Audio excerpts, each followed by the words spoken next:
going to go on and get started. My name is Dion Lerman, and I am a licensed pesticide applicator and an associate certified entomologist. And I have worked for the Pennsylvania Integrated Pest Management Program since 2007. And what we did, we're an autonomous grant-funded program that's housed in extension, and we help people deal with their critter problems. And we work with Philadelphians against bed bugs, and part of our work with them is providing these trainings, which are free and open to the public. A couple of mandatory disclaimers. Products, services, or vendors who are shown in this presentation are for illustrative purposes only and are not meant to be endorsements. I work for a university. I'm not trying to sell you anything. Medical concerns must be dealt with by a medical professional, and similarly, I am not a lawyer. Please do not take legal action based on anything that I say. If you do want to talk to a lawyer, it's probably about tenants' rights. There are actually 2 organizations in town that provide free tenant rights information. TURN, which has a free tenants' rights workshop, and Community Legal Services. What kind of workshop? Tenants' rights. Okay. Yeah, excellent workshop. I highly recommend it. It's only an hour, and they do it, I think, every day. You can look them up online. So this presentation is based on peer-reviewed papers, mostly from university researchers or government agencies, not pesticide companies. And I have, if you're more interested, I can give you more information. Okay, so let's get going here. Most important thing to know about bed bugs is that panic is always the wrong response. If you panic, you're going to end up making bad decisions and probably spending a lot of money. Because it is possible to avoid and control bed bugs, but it is complicated, and it takes a lot of time and work. So you need to think about how you're going to respond before you have a problem. And it's also important to realize that not every bite or skin irritation is caused by a bed bug, even if you're getting bit in bed. Many things can bite. Fleas bite, mosquitoes bite, lots of things bite. If you, for instance, have an animal who goes outside and then sleeps on your bed, you could be getting bitten by fleas. So it's very important for us to actually get a sample of a live bug that we can properly identify. You can see bed bugs. They are not too tiny. These were bed bugs, and they are now dead bugs. So you can see them. Can you see that? Good. At this time, bed bugs have not been shown to spread any diseases. They are, in fact, competent to spread disease, but they are not doing so. It's fairly complicated for an insect to spread disease. And even things that seem obvious aren't.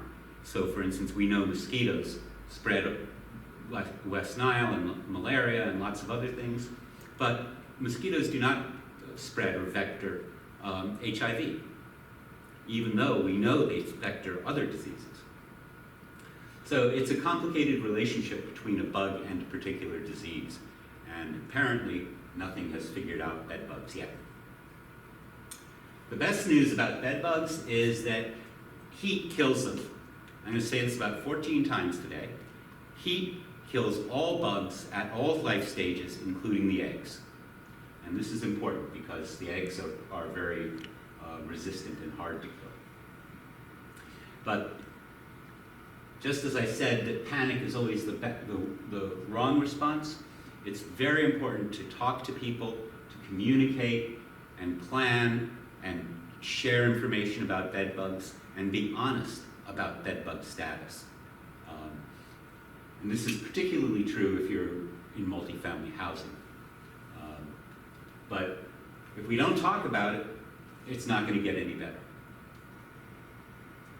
So bed bugs live in our homes. There are not wild bed bugs in the park. They mostly live near where we sleep. And so the obvious first thought is the bed, but people sleep other places too. My mother-in-law falls asleep on the couch in front of the television every night and spends 4 hours sleeping there.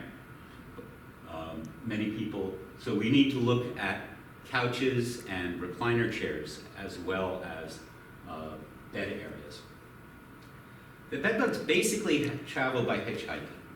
So if I had bed bugs at home and they'd gotten into my clothes and they're in my closet and I don't realize it, and I get dressed in the morning and put on my clothes, and there could be bed bugs in the cuff of my shirt, or maybe on the zipper of my jacket, or around the sole of my foot, my shoe, or on my backpack.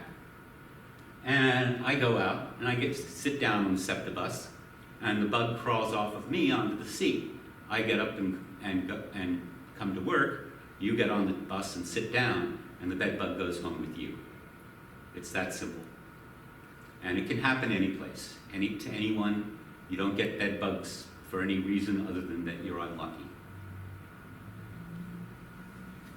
But going home with one bed bug does not necessarily mean that you're going to have a giant infestation because of that.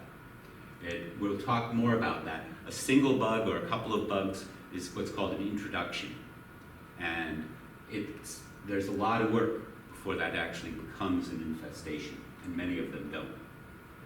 So even though the bugs basically live in our homes, non-home places are important transfer points. So any place where people are sitting for an hour or more. And that can be waiting rooms, it can be on public transportation, or airplanes, or trains, or also places where people are changing clothes. So gyms, changing rooms for things like Victoria's Secret or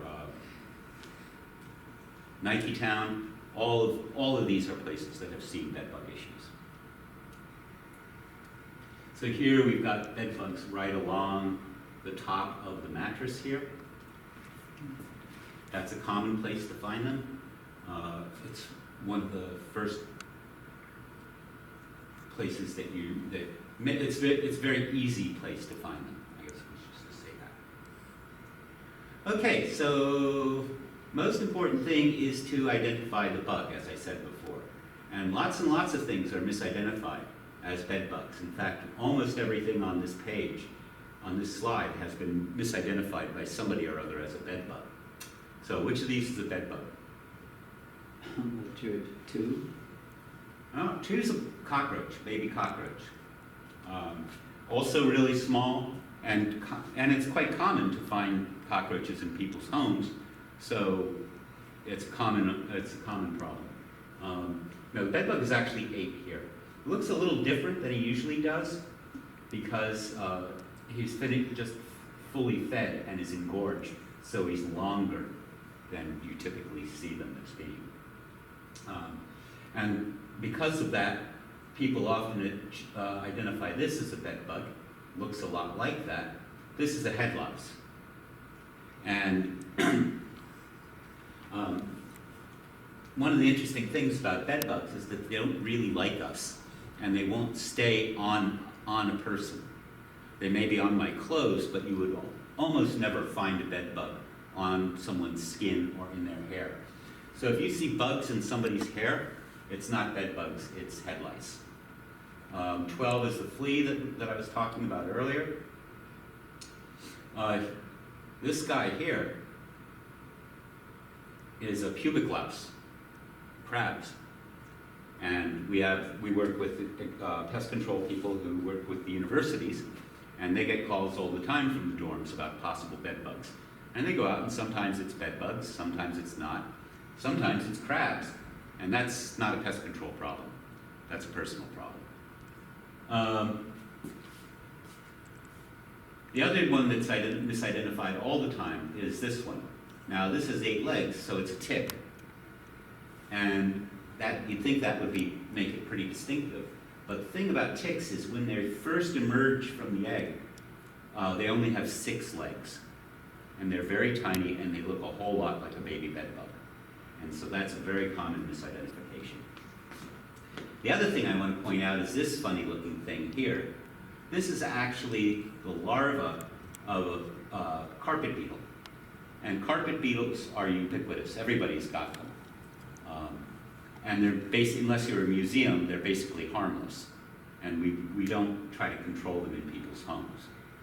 But in at least twice that we know of, one of the major firms in the city has misidentified carpet beetle larvae as bed bugs. Why? Well, they're kind of sort of pointy shape type thing, and they've kind of got some hairy things going on. Bed bugs are kind of hairy, although you can't see it in this photo. But actually, this doesn't look anything like this, and it should be easy to identify. But as I said, at least twice in the last couple of years that they've been misidentified. And, you know, given the company wants to charge $1,200 for a treatment for bed bugs, that's a lot of money to spend on a carpet beetle that we normally wouldn't even bother to treat. So it's very important to actually get a bug and that can be identified. And all bugs can be just brought here, or mailed here, and we will identify it for free.